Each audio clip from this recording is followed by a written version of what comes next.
ನಮಸ್ಕಾರ. ಇವತ್ತಿನ ಈ ಆಳವಾದ ಚರ್ಚೆಗೆ ಸ್ವಾಗತ. ನಾವು ಊಟ ಮಾಡುವಾಗ, ಉದಾಹರಣೆಗೆ ಬಿಸಿಬೇಳೆ ಬಾತ್ ತಿನ್ನುವಾಗ ಬಟ್ಟೆ ಮೇಲೆ ಅರಿಶಿನ ಬಿದ್ದಾಗ ನೀವು ಗಮನಿಸಿರ್ಬೋದು. ಹೌದು, ಆಮೇಲೆ ಆ ಕಲೆಗೆ ನಾವು ಸಾಬೂನ್ ಹಚ್ಚಿದಾಗ. ಕರೆಕ್ಟ್. ಸಾಬೂನ್ ಹಚ್ಚಿದ ತಕ್ಷಣ ಆ ಹಳ್ದಿ ಬಣ್ಣ ದಿಢೀರಂತ ಕೆಂಪು ಬಣ್ಣಕ್ಕೆ ತಿರುಗುತ್ತೆ ಅಲ್ವಾ? ಇದೇನೋ ಜಾದೂನಾ? ಖಂಡಿತ ಅಲ್ಲ. ನಿಜ, ಇದು ಜಾದೂ ಅಲ್ಲವೇ ಅಲ್ಲ. ಸೈನ್ಸ್ ಅನ್ನೋದು ಕೇವಲ ನಾವು ಶಾಲೆಯಲ್ಲಿ ಓದೋ ಬೇರೆ ಬೇರೆ ಪುಸ್ತಕಗಳೆಲ್ಲ, ಅದೊಂದು ದೊಡ್ಡ ವೆಬ್ ಅಥವಾ ಜಾಲ ಇದ್ದ ಹಾಗೆ. ಓಕೆ, ಅಂದ್ರೆ ಎಲ್ಲವೂ ಒಂದಕ್ಕೊಂದು ಕನೆಕ್ಟ್ ಆಗಿದೆ ಅಂತೀರಾ? ಎಕ್ಸಾಕ್ಟ್ಲಿ. ಆ ಅರಿಶಿನದ ಕಲೆಯ ಉದಾಹರಣೆನೇ ತಗೊಳ್ಳಿ. ಅರಿಶಿನ ಒಂದು ನ್ಯಾಚುರಲ್ ಇಂಡಿಕೇಟರ್. ಮತ್ತೆ ನಾವು ಬಳಸೋ ಸಾಬೂನಿನಲ್ಲಿ ಬೇಸ್ ಇರುತ್ತೆ.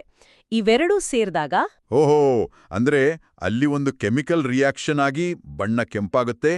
ಇದು ಕೆಮಿಸ್ಟ್ರಿ ಅಲ್ವಾ? ಹೌದು. ಅದೇ ರೀತಿ ನಾವು ಹುಳಿ ಹಣ್ಣುಗಳನ್ನ ತಿಂದಾಗ ನಮ್ಗೆ ವಿಟಮಿನ್ ಸಿ ಸಿಗುತ್ತೆ. ಅದು ಬಯಾಲಜಿ. ಇನ್ನು ಮಳೆ, ಗಾಳಿ, ಭೂಮಿಯ ಬಗ್ಗೆ ಕಲಿಯೋದು ಅರ್ತ್ ಸೈನ್ಸ್. ಅರೇ, ಎಷ್ಟೊಂದು ಇಂಟ್ರೆಸ್ಟಿಂಗ್ ಆಗಿದೆ.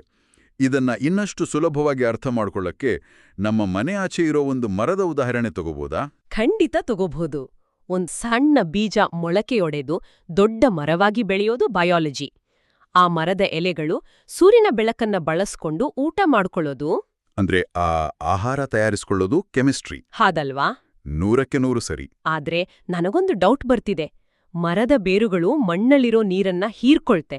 ಆದ್ರೆ ಆ ನೀರು ನೂರಾರು ಅಡಿ ಎತ್ತರದಲ್ಲಿರೋ ಎಲೆಗಳಿಗೆ ಹೇಗೋಗುತ್ತೆ? ನಾವೇನೋ ಸ್ಟ್ರಾ ಬಳಸಿ ಜ್ಯೂಸ್ ಕುಡಿತೀವಿ, ಆದ್ರೆ ಮರಕ್ಕೆ ಸ್ಟ್ರಾ ಇರಲ್ವಲ್ಲ. ಅದೇ ವಿಜ್ಞಾನದ ಮಜಾ. ಅಲ್ಲಿ ಫಿಸಿಕ್ಸ್ ಕೆಲಸ ಮಾಡುತ್ತೆ. ಎಲೆಗಳಿಂದ ನೀರು ಆವಿಯಾದಾಗ ಕೆಳಗಿನಿಂದ ನೀರು ಮೇಲಕ್ಕೆ ಇಳಿಯಲ್ಪಡುತ್ತೆ. ಇದನ್ನ ನಾವು ಟ್ರಾನ್ಸ್ಪಿರೇಷನ್ ಪುಲ್ ಅಂತ ಕರಿತೀವಿ. ವಾವ್!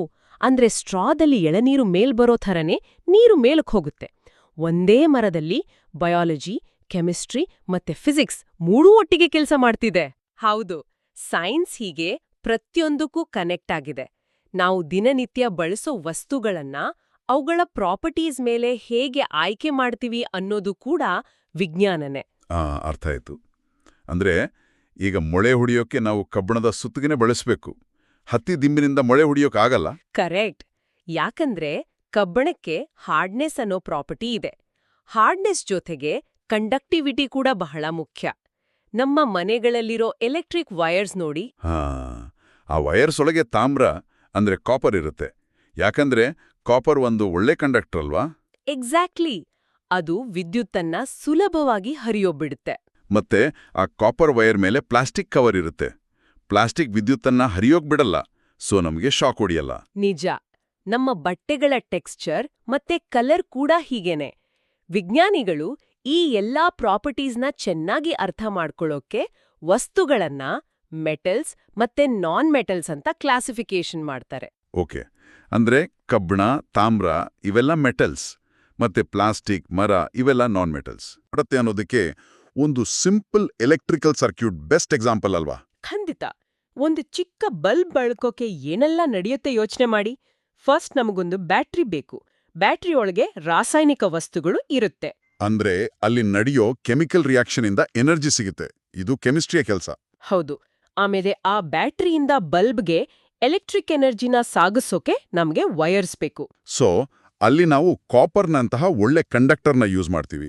ಇದು ಮೆಟೀರಿಯಲ್ಸ್ನ ಕ್ಲಾಸಿಫಿಕೇಶನ್ಗೆ ಸಂಬಂಧಪಟ್ಟಿದ್ದು. ಮತ್ತೆ ಕೊನೆಗೆ ಆ ಬಲ್ಬ್ ವೈರ್ ಮೂಲಕ ಬರೋ ಎಲೆಕ್ಟ್ರಿಕ್ ಎನರ್ಜಿನ ಆ ಬಲ್ಬ್ ಬೆಳಕು ಮತ್ತೆ ಹೀಟ್ ಆಗಿ ಚೇಂಜ್ ಮಾಡುತ್ತೆ. ಇದು ಫಿಸಿಕ್ಸ್.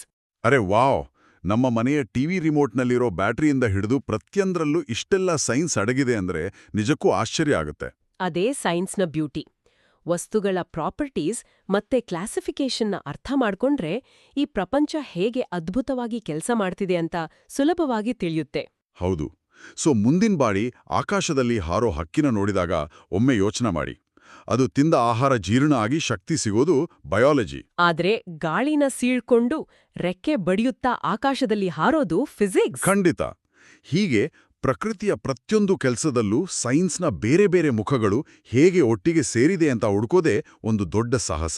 ಈ ಅದ್ಭುತವಾದ ಚರ್ಚೆಯಲ್ಲಿ ಭಾಗವಹಿಸಿದ್ದಕ್ಕೆ ತುಂಬಾ ಧನ್ಯವಾದಗಳು. ನೀವೆಲ್ಲರೂ ಇದನ್ನ ಇನ್ನಷ್ಟು ಎಕ್ಸ್ಪ್ಲೋರ್ ಮಾಡಿ.